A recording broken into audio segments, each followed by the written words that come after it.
बिस्मिल्लाहिर्रहमानिर्रहीम। अल्लाहुम्मा सल्लि अला मुहम्मद कुल्लमा ज़करहु ज़ाकिरून व कुल्लमा गफ़ल अन ज़िक्रिहिल गाफ़िलून। या रब्बि सल्लि व सल्लिम दाइमन अबदा अला हबीबिका खैरिल खल्क़ि कुल्लिहिम। अज़ीज़ तलबा इज़ाम, सफ़ाई और तहारत का बयान चल रहा था। चूँकि ईमानियात के बाद इस्लाम के आमाल में सबसे अहम अमल नमाज है और नमाज सही होने के लिए तहारत शर्त है और तहारत इंसान का कमाल है और ईमान का आधा हिस्सा है। अल्लाह ताला तहारत और पाकीज़गी की हालत को पसंद फरमाते हैं। मिसवाक के बारे में हदीस शरीफ में है कि वो मुंह की सफ़ाई का और परवरदिगार की खुशनुदी का ज़रिया। तहारत की वजह से अल्लाह ताला की रहमत के दरवाज़े खुल जाते हैं और इंसान फ़रिश्तों के रंग में रंग जाता है और अल्लाह ताला की मुक़द्दस बारगाह के अनवारात से हम किनार हो जाता है, जिससे दिल में खुशी और सुरूर की एक कैफियत हासिल हो जाती है। लिहाजा तहारत के अबवाब में एक अहम बाब गुस्ल है। सबसे पहले हमने आपके सामने वज़ू के अहकामात, वज़ू के फ़ज़ाइल, वज़ू के मसाइल, वज़ू के फ़राइज़, नवाक़िज़ वज़ू, ये तमाम चीज़ें, नवाक़िज़ वज़ू की हिकमतें, ये सब बयान की। अब आज से आपका बयान गुस्ल से मुताल्लिक़ जारी होगा। चूँकि तहारत इसमें बेशुमार फ़वाइद है। तहारत एक फ़ितरी चीज़ है क्योंकि वो तरक्की याफ्ता शहरी तमद्दुन व तहज़ीब का एक अहम मसला है और साथ साथ तहारत फ़रिश्तों के करीब करने वाली और शयातीन से दूर करने वाली एक सिफ़त है। इसी तरह तहारत कब्र के अज़ाब को हटाती है और इसके साथ साथ तहारत की पाबंदी करने वाला, तहारत के एहतमाम करने वाला अल्लाह का महबूब तरीन बंदा बन जाता है। और वज़ू और गुस्ल और तहारत ये इंसान के लिए रफ़े दर्जात और सवाब की ज़्यादती का ज़रिया बनता। तो क्यों न हम अपने आप को हर वक्त हर लम्हा पाक साफ़ रखें और हर वक्त अल्लाह ताला की रज़ामंदी हासिल करने वाले बन जाए। सवाल ये होता है कि गुस्ल की फ़र्ज़ियत की इब्तिदा कब हुई, गुस्ल कब फ़र्ज़ हुआ, उसके बारे में सही तारीख़ तो मालूम नहीं है। लेकिन हज़रत इब्राहीम अलैहिस्सलातु वस्सलाम के ज़माने में जिस तरह हज और निकाह का हुक्म हुआ था, उसी तरह गुस्ल जनाबत का भी हुक्म हुआ था। तो इससे पता चलता है कि हज़रत इब्राहीम अलैहिस्सलातु वस्सलाम के ज़माने से ही गुस्ल जनाबत फ़र्ज़ है। चूँकि गुस्ल जनाबत या हैज़ो निफास के ख़त्म होने के बाद जो गुस्ल होता है वो गुस्ल, या फिर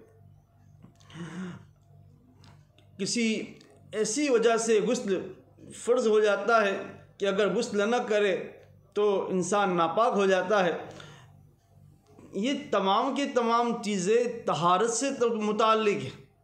इसलिए गुस्ल के अहकामात, गुस्ल के फ़राइज़, गुस्ल की सुन्नतें और गुस्ल करते हुए किन कामों को करना है, किन कामों से एहतियात करना है, ये तमाम बातें हम इन असबाब में ज़रूर समझेंगे। गुस्ल खा हराम फ़ेल से वाजिब हो या हलाल फ़ेल से, दोनों का तरीक़ा एक ही है। क्या मतलब इसका ये है कि अगर कोई हलाल तरीके से सोहबत करे या किसी हलाल काम के करने की वजह से इस पर गुस्ल वाजिब हुआ हो तो भी उसके ऊपर गुस्ल का जो उसके लिए गुस्ल का जो तरीका है वही है। और अगर कोई हराम कार्य करे और उसके बाद उसके ऊपर गुस्ल वाजिब हुआ, उस गुस्ल का तरीका भी वही है। यानी गुस्ल तो हराम के तरीके से वाजिब हुआ हो या हलाल तरीके से, तरीका दोनों का एक ही। अब यह है कि गुस्ल किन चीज़ों से और कब फ़र्ज़ होता है। तो 4 चीज़ों से गुस्ल फ़र्ज़ होता है।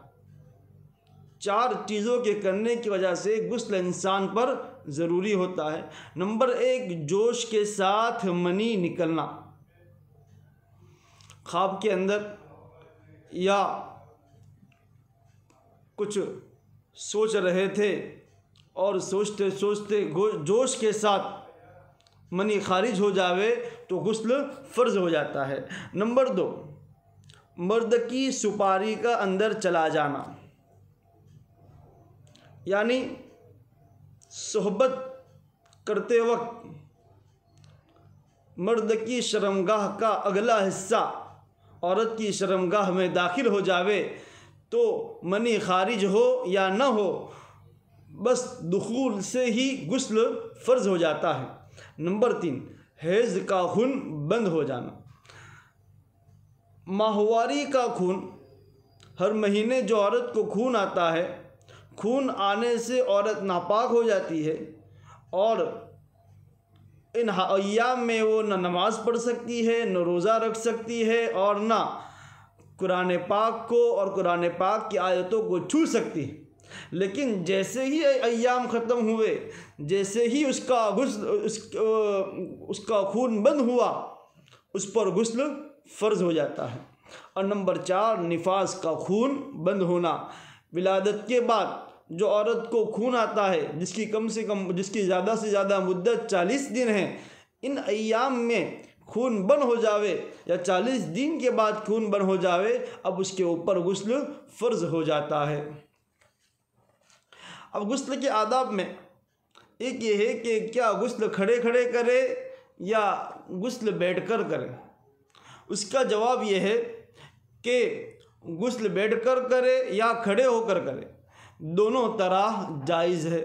अलबत्ता अगर खुले मैदान में गुस्ल कर रहा है और उसने कपड़े नहीं पहने हैं तो बेहतर यही है कि वो बैठकर गुस्ल करे, क्योंकि बैठने की हालत में गुस्ल करने में ज़्यादा पर्दा है, इसलिए बैठकर गुस्ल करना चाहिए। अच्छा, गुस्ल खाने में बात करना, क्या गुस्ल खाने में बात करना दुरुस्त है? उसका जवाब यह है कि गुस्ल खाने में गुस्ल के दौरान बातें नहीं करना चाहिए। गुस्ल खाने में बातें करना, क्या गुस्ल खाने में बात करना दुरुस्त है? उसका जवाब ये है कि गुस्ल खाने में बातें करना गुस्ल करते वक्त दुरुस्त नहीं है, सही नहीं है। अलबत्ता अगर ज़रूरी है बात करना तो बात कर लेवे, लेकिन अदब ये है, सही ये है कि बात न करे। जी, बहुत सी मर्तबा हमारे मकानात में हम लोग देखते हैं कि हमारे बच्चे छोटे होते हैं, वो गुस्ल खाने में पेशाब करते हैं। तो क्या गुस्ल खाने में पेशाब करना सही है? उसका जवाब यह है कि गुस्ल खाने में पेशाब नहीं करना चाहिए। सही गलत नहीं, अदब यह है, एहतियात का तकाजा यह है कि गुस्ल खाने में पेशाब नहीं करना चाहिए, क्योंकि वो पाकी हासिल करने की जगह है और आप पाकी हासिल करने की जगह पर पेशाब करके उस जगह को नापाक कर रहे हैं, आपका बच्चा नापाक कर रहा है। जाहिर सी बात है, गुस्ल करने जाएंगे और नापाकी वहीं लगी होगी तो आपके पाँव नापाकी में मुलविस होंगे, आपका पानी नापाक हो सकता है।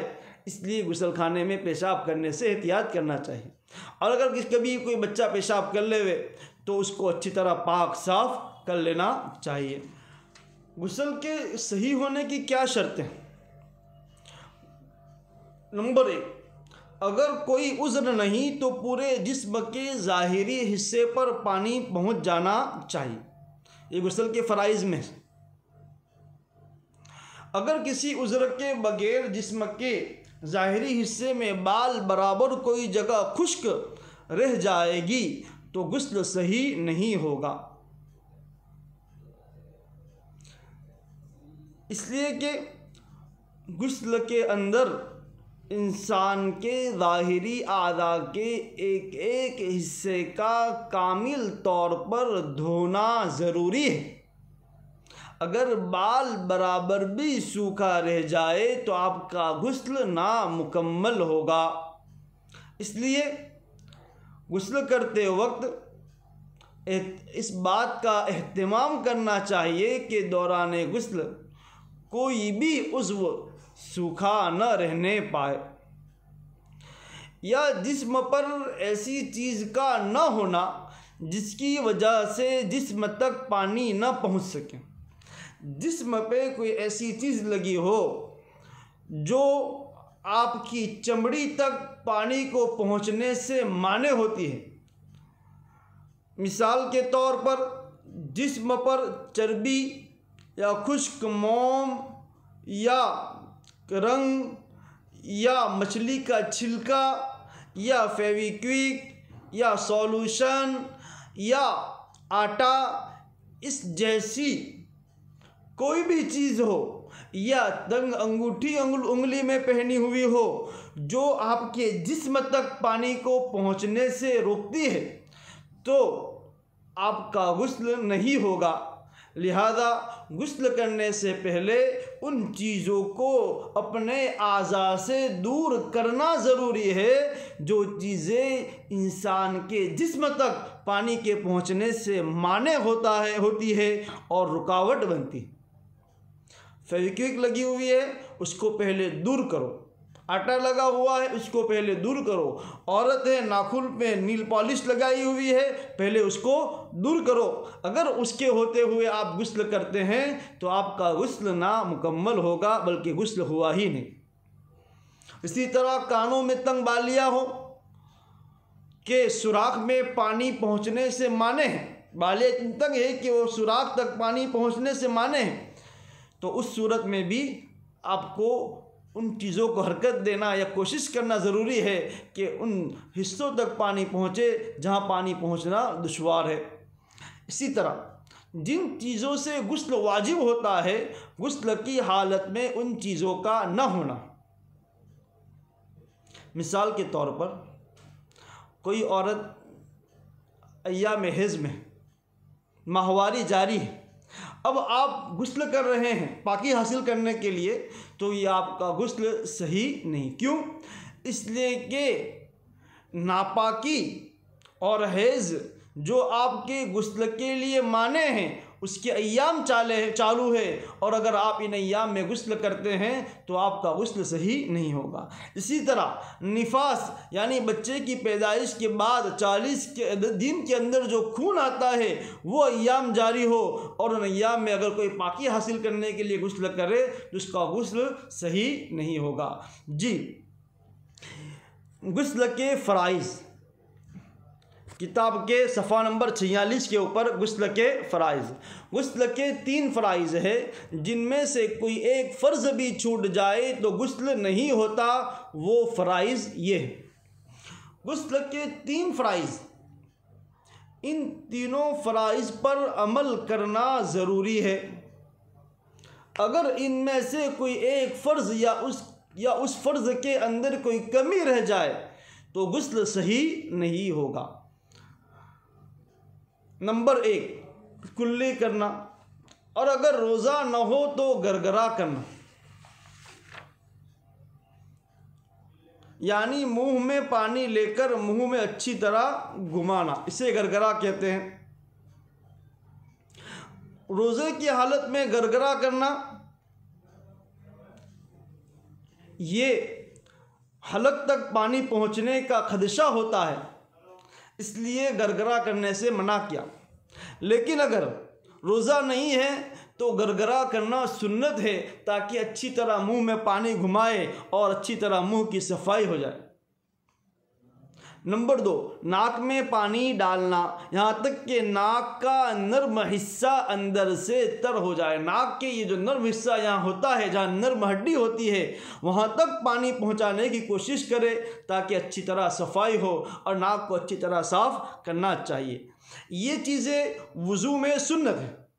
वुज़ू में अगर आपने नाक में पानी नहीं चढ़ाया या मुंह में पानी नहीं डाला तो वुज़ू तो हो जाएगा, लेकिन अगर गुस्ल में ये दोनों चीज़ें नहीं किया या इन दोनों चीज़ों में से कोई एक चीज़ नहीं की, या नाक में पानी तो डाला लेकिन अच्छी तरह ऊपर तक पानी नहीं पहुंचाया, यूँ ही बस पानी को नाक पर झटक दिया और नाक के अंदरूनी हिस्से में पानी नहीं पहुंचा, तो फिर गुस्ल नहीं होगा। इसलिए अच्छी तरह नाक के अंदरूनी हिस्सों तक पानी पहुंचाना ज़रूरी है। नंबर 3, पूरे बदन पर इस तरह पानी बहाना कि जिस्म में बाल बराबर भी जगह खुश्क न रहे। गुस्ल के दरमियान एक एक हिस्से को, एक एक जोड़ को, और जहाँ 2 जोड़ मिलते हैं उनके दरमियाने हिस्से को अच्छी तरह धोना ज़रूरी है ताकि अच्छी तरह गुस्ल हो सके और मुकम्मल तौर पर सफाई हासिल हो सके। ये 3 गुस्ल के फ़राइज़ थे।